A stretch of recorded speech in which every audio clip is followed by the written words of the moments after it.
what's going on, everybody? It's Bruce here at Dirtbaggery, here with another book review. Tonight I am doing book 3 in the Saga of the Forgotten Warrior, written by Larry Correia, published by Baen Books, and released in July 2021.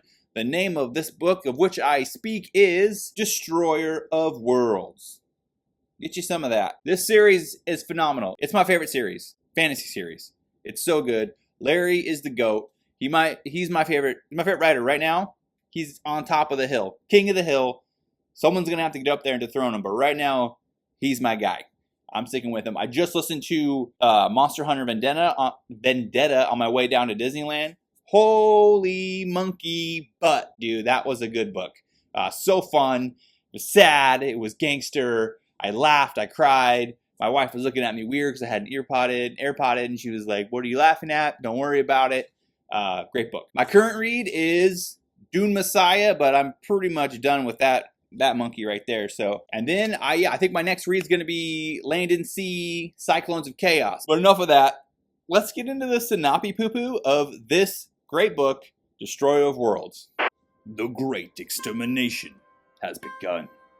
In the capital, Grand Inquisitor Oman Volkan hatches a plot to kill every member of the untouchable caste in all of Locke, down to the last man, woman, and child. As a member of the Order of Inquisition, Volkan has no official say in the creation of law, but he has powerful allies willing to do his bidding. Through them, he has convinced the judges that the genocide will be swift, complete, and without complication. Nothing is further from the truth. Lord Protector Devados has sworn to uphold the law. Once, he and the traitor Ashok Vidal had been like brothers. Now, he hunts Vidal and the Sons of the Black Sword, heretics and rebels who seek to live outside the rule of law. All Devados must do is find and kill his best friend, and order will be restored to Locke. The rebels seek the secret kingdom spoken of by the prophet Thera, a paradise where water is pure and food plentiful, where there are no castes, where the people rule themselves and are not slaves to the capital. Ashok Vidal is not sure he believes in such a paradise, but he, along with his allies, do seek refuge in the rebellion's hideout in Akershan. But Vidal, a former High Protector who has turned his back on the corrupt law, will not merely wait meekly, hoping that fleeing to Akershan will spare the rebellion from the clutches of the Great Extermination. No, if it's war the capital wants, Vidal, who has faced down gods and demons, will be all too willing to give it to them. Alright, there's a lot of really awesome things going on with this book, just like all the other books, just like everything Larry Correia writes. If you've read his stuff, you know what I'm talking about. So let's start off with some of the things I liked. Action! Okay, this book, lots of full-on army battles, whether it's a small force versus large force, everybody bringing everything they got to bear. Still going to be a greater force versus an inferior force. Obviously, the Rebellion's the underdog here, but they got some sick tricks up their sleeves, so don't count them out. None of the fighting seems contrived. None of the victories seem contrived. None of the losses seem contrived. Everything feels like it has an appropriate price, an appropriate cost, and everything is earned, whether it's good or bad.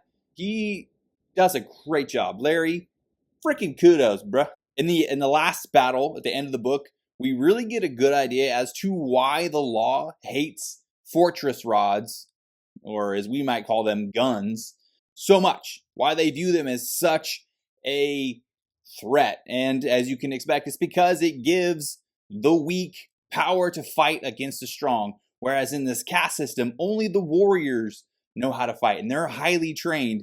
And even if you got a huge rabble of casteless armed to go against warriors, a much smaller force of warriors could annihilate a much larger armed force of casteless if they had, swords, pitchforks, whatever. But you give these casteless firearms, and now you've really leveled the playing field. So the law cannot abide that. They need these people weak and defenseless. Otherwise, they lose a lot of their power. So this book really shows us as to why the law, why the capital hates the fortress and their stupid rods, which are pretty dope, little flintlocks. We also get, like right out of the gate, we get a little more insight into maybe the little friction between Devadas and Ashok. While they're great brothers, or they were, even brothers fight, right? And there is this simmering animosity, rivalry. Devadas has a lot of bitterness in his heart. Anyway, you see him do a little bit of that action, and it just, dude, it builds and it builds. And then at the end, I'm not going to say what's going down, but I'll just put it this way. The buildup is great. I love it. Works awesome. Very, very satisfying. I'm all about it. Blunt Carno and Radha. I don't know if I'm saying her name right. Radha. I don't know. Anyway, their whole story arc is awesome in every book they're in. Carno is such a great character, and so is Radha. Like, really cool. They have a great back and forth with each other, and really, they're very different and don't really mesh well like normally, but they are just forced together. One, because of his duty that he's made a promise to Devadas, because Radha's Devadas' girl and Carno's his boy, and he made a promise that he's going to protect her. So that means a lot to Carno, and through just being together a ton, riding through the wilderness, trying to escape the Inquisition and all the other bounty hunters that have been enlisted to go after her, they've kind of formed an interesting they form in this book, at the beginning of that formation, a really cool relationship. So I love that, but we also see a lot of really awesome action kind of come out of this, with straight up fight scenes between shape-shifting Inquisitors that turn into tigers. We see, I don't want to give too much away, really cool fight scenes with Carno versus Inquisitors. Protectors are the shiz. Inquisitors can get wrecked. Sorry, Inquisition. But we really see that Radha, despite being a little nerdy librarian that doesn't like to go out and just is a little bookworm, stays inside, she's pretty resourceful and willing to do what needs to be done when the S hits the fan, but also kind of being disenchanted with the whole adventure thing that she reads about now that she's actually living what it's like to be on these dangerous, cool adventures. Not about it. Wants to go back, live a comfortable life. But she can't right now, and she's still willing to do what needs to be done. She is a rad character. Totally love her. Speaking of rad characters, let's talk about them. So I kind of touched on Ashok and Devadas. We kind of see a little bit more into their relationship. We also see kind of how they've diverged from who they used to be, but they've also diverged kind of in similar ways. Like, they both found some lady friends. That's not really a spoiler. They found some lady friends. They found love, which is not typical for protectors while they're still obligated to the order. So it's kind of interesting little mirror going on here between these two similar yet very different former brothers. Really cool dynamic there. Great characterization to kind of show the different paths that these two killing machines are going on. Love it. You're going to love it. So love it. I really like how he leans into the whole dynamic between Ashok and Devadas. This book especially kind of coming to fruition between their long distance duel. Devadas has been chasing Ashok, trying to find him. Ashok's been kind of prepared to meet his brother, knowing that eventually they're going to have to meet, kind of dreading it because he doesn't want to kill any protectors, especially not his boy. Whereas Devadas really wants to kill Ashok. But just the whole story arc from beginning to end in this book, especially with these two characters and their journey back towards one another, and then when they finally meet, is superb, sublime, magnifico. Saying on Ashok, his relationship with Thera cranks up a notch in this book. It is fantastic, dude. He paces this relationship so well. From going from like the first book where they don't like each other, but kind of sprinkling in little begrudging moments of respect, and then going and rescuing Thera, like being this like full-on committed, like I'm gonna do whatever it takes to rescue this woman. And then she realizing like, oh my gosh, this guy rescued me in this, but she's no damsel in distress at the same time. But also she sees as like, she gives him respect for the insane feat that he pulled off in rescuing her. and bringing all these men with him, to kind of going to the point where they like acknowledge that, because all along they've been kind of sprinkling in, Larry's been sprinkling in, like they both kind of admitting to themselves that like they find the other one kind of attractive, and other qualities attractive and endearing, whatever. And in this book, they finally do the smush smush. So great. And you just kind of see this relationship kind of, it definitely blossoms, but it's also kind of interesting because he's like her subordinate. He's like sworn to her, but they kind of are able to also put that aside for their like intimate moments. Really well done. I have to say, I didn't used to think that Larry Correia was a good relationship writer, romance writer, whatever you want to say, because the first book of his that I ever read was Monster Hunter International, and I didn't totally enjoy how the relationship between Julie and Owen went.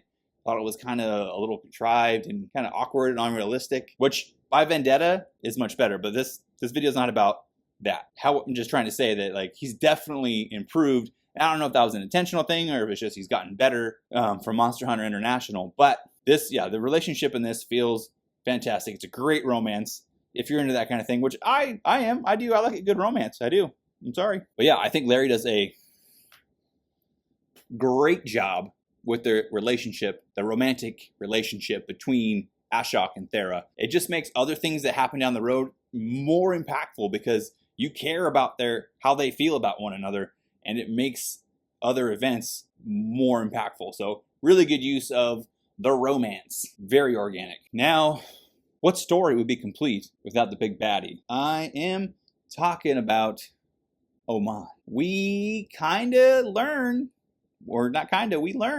what his actual goal is. Why is he killing all of these castless? For what? For what? I'm not going to say why, because that would be a legit spoiler, but we learn it. We see this guy is freaking crazy. He's power hungry. He loves control. And there is nothing he won't do to hit that stinking goal. And it's a pretty lofty goal. So kudos to him for aiming high. Another cool thing that we see with Ashok is we see that the spell that reformed his mind might be starting to slip a little bit. And that's kind of a thing that we see with this mind magic, because all those slaves that were in the House of Assassins had their minds wiped. And it's not really, in the next book we kind of see, and we did see a little bit in the House of Assassins where that one wizard, I don't remember his name, the wizard's brother kind of like woke up. That's how he's the one that blew up the House of Assassins for Ashok. So there is this evidence that's canon that the magic that warps someone's mind only lasts so long if it's not continually reapplied. So Ashok is starting to there's hints here and there that he's, as it's kind of been going the whole time, but it's getting stronger and stronger, and he's kind of letting go of who he used to be, and he's kind of embracing this new path a little more than just like, okay, I'm following the order because I have to and I obey the law, but kind of that he wants to do this thing, that he wants to serve Thera, that he wants to protect her, that he wants to protect the castless, that he doesn't necessarily think the law is always right. Another great thing about all these battles is we see how Ashok's rebellion, or the Forgotten's rebellion force, how they're structured in this really cool way. So you got like the swamp men who are really good hunters, they're stealthy, they are amazing archers, like super good archers. And they like do paint their faces white like skulls, so they're like intimidating. Really cool, like shock troop looking dudes. And then you got the Somsak, I don't know if I'm saying that right, Somsak raiders, who are also pretty good at stealth and stuff. Like they're like scouts. They got really good crossbows. They're like fearless, love to fight. They're like your like Vikings basically. They sound like Indian Vikings, what they sound like. So those guys are dope. And then you have like your regular warriors from the warrior cast. They're your cavalry. They're your infantry. I mean, other people help make up the ranks too, but like the castless fill in. But the warriors obviously they help with like training, stuff like that. And then, dude, the workers, great with guns. They know how to work like powder and mining stuff and all that, yada, yada, yada. So yeah, the workers are showing they're great at being gunners. It's cool to see how the different, and then the castless fill in, wherever they can. But it's cool to see how all the different, believers with their different specialties that aren't necessarily in war actually do fit into this army and are a cohesive combat unit. That's really cool. I love the aspect of the Sons of the Black Sword. Lastly, we get a little bit more lore. So as they get to the cove where all of the believers are sheltering and remaining hidden, we see that the cove there's these huge structures like carved into the cliffs on the inside of the cove. Really magnificent, crazy looking architecture. Even the way that the entrance is hidden is like really fantastic engineering. We get a little bit more, not information, but I guess we get more mystery, but by having these structures revealed to us, and maybe getting a little bit of legends that were passed down from Master Ratul